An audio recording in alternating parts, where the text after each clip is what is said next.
today on the Frontline Health podcast. First, most weight gained during the holidays seems to stay on. So, studies show that people rarely lose all the weight they gain between Thanksgiving and New Year's, and that holiday bump kind of becomes a new baseline and contributes to that long term weight gain. So, we get comfortable, it's on our bodies. You go into the winter months, which is typically harder to work out anyway because it's cold outside, it's darker outside, so it's harder to come off. And we also know that people who are already overweight or obese tend to actually gain more. So that 1 to 2 pounds on average is for people who aren't obese. If you are obese, typically you're going to be in that 10-pound plus range. So you've got to be extra careful when it comes to that. And then understanding that those small things actually add up. By adding 200 to 300 calories a day, which is unfortunately just one dessert or a couple of drinks or an extra plate over several weeks, is what really adds up. So it's not necessarily those giant binges that we're worried about, where we all feel stuffed after Thanksgiving and can't get off the couch, but it's getting stuffed at Thanksgiving, not being able to get off the couch, and then every day adding a new dessert or a new drink or an extra plate, and that's when we really seem to get into trouble. Welcome back to the Frontline Health podcast by Centurion Health, where we help you take ownership of your health with health news, tips, and insights. I'm Evan. And I'm Troy, and today we're actually talking about a topic that hits home for a lot of people, especially this time of year, holiday weight gain, and what the science says about it. Today's episode titled, The Truth About Holiday Weight Gain, What the Science Actually Says. So let's set the stage. And I think it's important, Troy, to not just start with the science, but to start with the emotional side, because a lot of people have lived in this cycle for a while. The holidays hit, they're spending time with friends and family, going to parties, and so they put on a little bit of weight. They get all excited for the new year, make some super ambitious New Year's resolutions that they're going to lose weight and get in better shape than ever before. New year, new me. And then by February, they're back to old habits because we know the vast majority of people do not stick to their New Year's resolutions. And year after year, the weight just continues to creep up because they're in this vicious cycle. So this is tough for a lot of people, but what does the research actually say? Yeah, I was actually surprised because the perception and the reality are certainly a little bit different. They did some studies from across the US and Europe, and it showed that the average holiday weight gain is usually only around 1 to 2 pounds for most adults, which I thought was really, really low, while only about 10% of adults gain 5 to 10 pounds during the holiday seasons, which sounds like good news for all of us that, hey, we're not really gaining as much weight as we thought. But here's kind of the other side of the story. Most people aren't losing those pounds afterwards, and it becomes part of that slow yearly weight creep. So while the number sounds small, over 5 to 10 years, it tends to add up, and you see people creep up in their weight gain.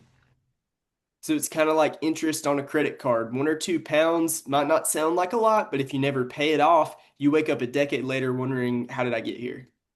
Exactly. And for people who already struggle with weight or metabolic health issues, those few pounds can be the difference between staying stable and really kind of crossing that threshold into prediabetes, high blood pressure, and so many other issues that we've talked about before. So let's talk about why this happens because it's not necessarily just always a lack of willpower, right? You're right. The holidays kind of create that perfect storm for all of us. I mean, we're all going to parties, work events, family gatherings, and you're going to be introduced to your favorite cakes, cookies, sweets, whatever it is that your grandma or aunt makes every year, or you're told to try these new desserts or appetizers that's the best thing that anyone's ever tasted. And we know that that food typically is going to be ultra processed or high in sugar, high in fat. So it's not going to be the healthy stuff. And then when you add in the fact that you've changed your whole routine, you don't no longer have the same sleep schedule. Your workouts get skipped. You start traveling more often and it throws off your meal timing. And then you have that emotional eating that often goes with this time of year because most people are a little bit more stressful because of family tension, because of loss of a loved one, and a lot of times food or alcohol or other things become that comfort piece for us. And alcohol is also one of the other pieces. We know that those are increased this time of year, and it just gives us empty calories that also lower our inhibitions around food and the discipline that it takes to kind of stay away from some of those things that we know we should be staying away from. Troy, I have to make a confession here. I think we all have a little bit of guilt when grandma comes up to us with that plate of cookies and she wants to send you with food to go home, and we're faced with the decision. We don't want to hurt grandma's feelings. I have actually thrown away that plate of cookies that I have been sent with to go when I go home before. Well, I certainly hope that your grandmother is not listening now because you may be in trouble if you have to go see your grandma anytime soon, and hopefully she'll forget all about everything you said. I may be, but I just want to give people permission. You could be polite and at the same time not continue to consume all of these calories that you know you don't need after the fact. Very, very true. So, good word. But then we know also many people have this I'll start in January mentality. They indulge during the holidays and just plan to work it all off. Yeah, I think it's an easy habit to get into because mentally we kind of write off that time between Thanksgiving and Christmas as, hey, there's no way I'm going to be able to maintain it, so I'm just going to blow it and forget all about it. Or say that you go to the first party and you blow it, and then you're like, well, there goes that plan. I'm just throwing it out the window and I'm just going to enjoy myself the rest of the time. But what we're trying to say is just aim for that moderation, put some pieces in place that'll help keep you disciplined, and then I think you'll feel much better come January. So let's get into some real specifics here. What does the science actually tell us about holiday weight gain? Well, first, most weight gained during the holidays seems to stay on. So, studies show that people rarely lose all the weight they gain between Thanksgiving and New Year's, and that holiday bump kind of becomes a new baseline and contributes to that long-term weight gain. So, we get comfortable, it's on our bodies. You go into the winter months, which is typically harder to work out anyway because it's cold outside, it's darker outside, so it's harder to come off. And we also know that people who are already overweight or obese tend to actually gain more. So that 1 to 2 pounds on average is for people who aren't obese. If you are obese, typically you're going to be in that 10-pound plus range. So you've got to be extra careful when it comes to that. And then understanding that those small things actually add up by adding 200 to 300 calories a day, which is unfortunately just one dessert or a couple of drinks or an extra plate over several weeks is what really adds up. So it's not necessarily those giant binges that we're worried about where we all feel stuffed after Thanksgiving and can't get off the couch, but it's getting stuffed at Thanksgiving, not being able to get off the couch, and then every day adding a new dessert or a new drink or an extra plate. And that's when we really seem to get into trouble. So it really is pretty obvious why this happens, right? Our habits and our environments shift in a pretty predictable way every holiday season.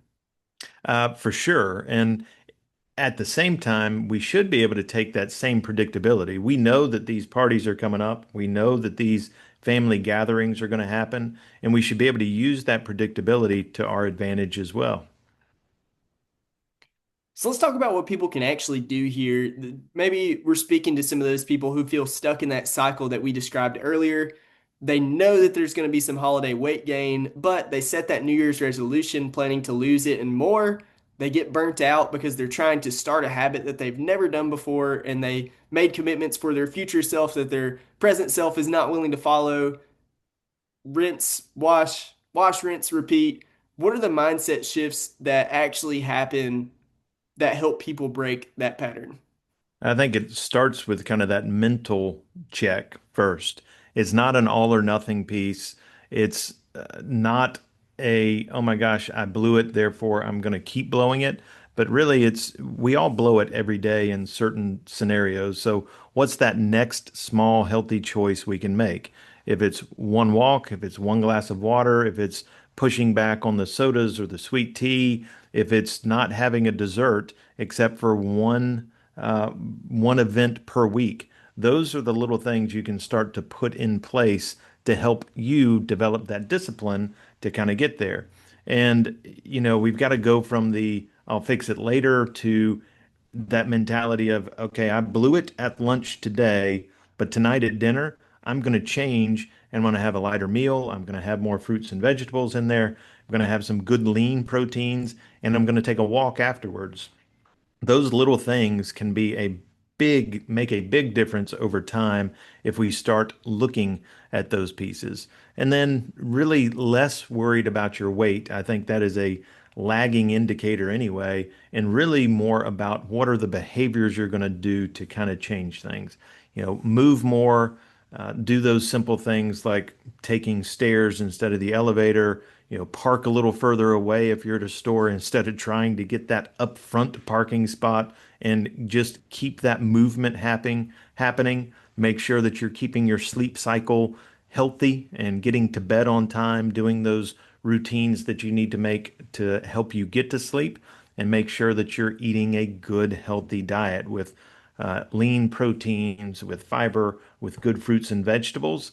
And make sure that, hey, if you're full, go ahead and stop eating and move on to the next thing. Because if you do all those things and you turn it more into a stewardship mentality, it doesn't become quite as overwhelming as if you just tried to look at it every single day and beat yourself up over something, or don't make any changes at all to what you're doing with your health. Yeah, I love that always something concept. Even on a bad day, you can still do something in the right direction. I think it's overwhelming to people when they try to accomplish these big, scary things. And if you just ask yourself the question, what's the next right thing? It's a lot easier to do what's good for your body. Absolutely. So let's get tactical on this. Somebody's listening on the way to a family gathering or an office party for Christmas. What are some simple, practical tools that they can use to stay healthy this holiday season?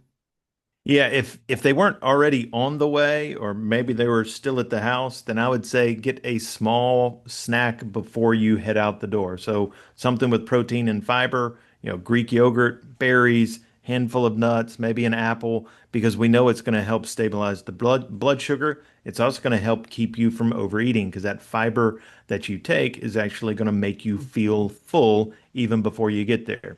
Pre-decide on what is your non-negotiable. So what are you willing to eat and what are you not willing to eat? You're going to have just one plate of food, or you're going to have multiple plates of food. If there are lots of desserts there, what am I going to go with first? If there's something that you're like, I don't know if I want that, then don't get it. Just go after the things that you know you really like to eat.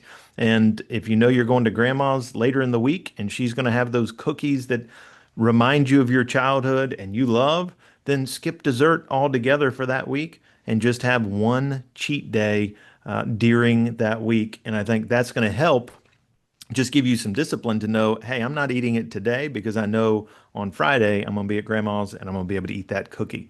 And then always look for ways to stay moving. Continue to walk, do exercises, get in the gym, whatever it may be.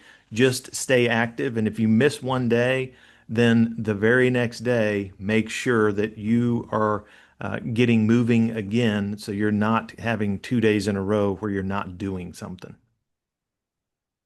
Yeah, that's great. So let's put the pressure on, Troy. Let's put you in the shoes of someone who's in this situation. You're at the party, the music is on, the food table is loaded. What are you doing now?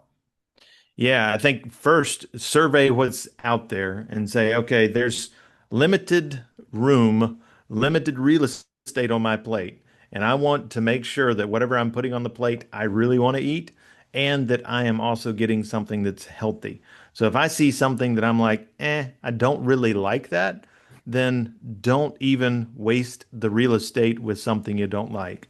And then make sure that you're filling up your plate with fruits and veggies. If you can do half your plate in fruits and veggies or some kind of salad, then that is a great first start for you. And then you want to make sure that you're getting some good lean protein. There's always going to be some turkey. There'll be ham, roast, whatever it is. Have about a quarter of your plate in turkey, ham, roast, that lean protein. And then a quarter of your plate can be starches or something else that you really like. And that's going to help you just kind of make sure that you're not overdoing it with certain things and make sure that you're only getting that one plateful. And then the final thing is really slow down when you're eating. We know that if you eat well and you chew your food well, it's going to help get your body to where it feels full faster. And it's not going to get you to that point where you're just rubbing your belly in pain that you have eaten way too much. So slow down, talk to the people who are around you, enjoy their company, and that should help allow your body to get going. And then finally, really avoid those liquid calories. So alcohol, sodas, sugary punches, and in the South, the sweet tea, those are the things that add up very, very fast and they don't really add much benefit or value to you from a health standpoint. So make that decision between soda and alcohol and don't do them all. So if you've got soda there and you have alcohol there, then at least cut one of them out, but maybe cut all of them out because that's going to be the easiest way to save some calories when you're out at all these events. So say somebody completely failed the test. They got all the desserts, they loaded up three-quarters of their plate with carbs. How do you stop from spiraling if you realize that you blew it? That is going to happen. You are going to blow it more than likely because we all have. But I think the biggest thing is learn from it. Look at what you did and don't do the same thing again. And then understand that the next meal is really the reset. Don't wait till next week. Make sure that your next meal you're getting back on track, kind of like what we talked about earlier. If you blow it at lunch, then eat a good, healthy diet at dinner and have that salad with protein and really low calorie and good fat in your food, and you'll get set back up quickly. And then make sure that if you blow it on the diet side, you're at least picking it up by getting the right sleep, by doing the right exercise, and then trying to get back on track with everything else if you blow it on the diet side. All right, so let's summarize some key takeaways from this conversation. So, our key truths about holiday weight gain, what we know from the research is that most people only gain around 1 to 2 pounds over the holidays. The problem is that they don't ever fully lose it, regardless of their New Year's resolutions, and it adds up over the years. The main drivers we know are changes in environment and habits that happen during the holiday season, more food, more alcohol, less sleep, less movement, and more stress. The point that we really want to drive home, though, for our listeners is you don't need perfection. You need better patterns. So, some things that we mentioned: don't show up to parties starving. Have a little bit of protein, fiber, and veggies. Choose your indulgences on purpose. So, know those treats that you want to have in advance and don't go for anything that you don't really want. Limit your liquid calories and get back to your routine quickly after big meals, always looking to kind of make the next right decision, regardless of what's happened in the past. Absolutely. I think that summarizes it pretty well. And I'll add one more thing. I think we need to be reminded that this truly is one of the greatest times of the year where we celebrate the birth of our Lord and Savior Jesus Christ. And it should be a time for us to really enjoy those celebrations, enjoy those traditions, the special foods, and the time with our family. But it can also be at the same time a time for us to continue to steward our health. And those things don't have to be taken as opposites. We can do both. And this is a great time to really start that new habit and the new discipline of being celebratory without going over the top and losing our health. That's a great word. Thank you for sharing that. And thank you so much for listening to this episode of the Frontline Health Podcast. If you liked it, be sure to subscribe, leave a review, share this episode with a friend or family member. And as always, go out and take ownership of your health today because you are your best health advocate. Merry Christmas and Happy New Year. If you enjoyed what you heard today on the podcast, please consider leaving us a review. We would love to hear your feedback and connect with you further. You can also follow us on Instagram, X, TikTok, and YouTube. And for safe, effective, and affordable health and wellness products made in the USA, visit www.centurion.health. Thanks for listening. We'll see you next time.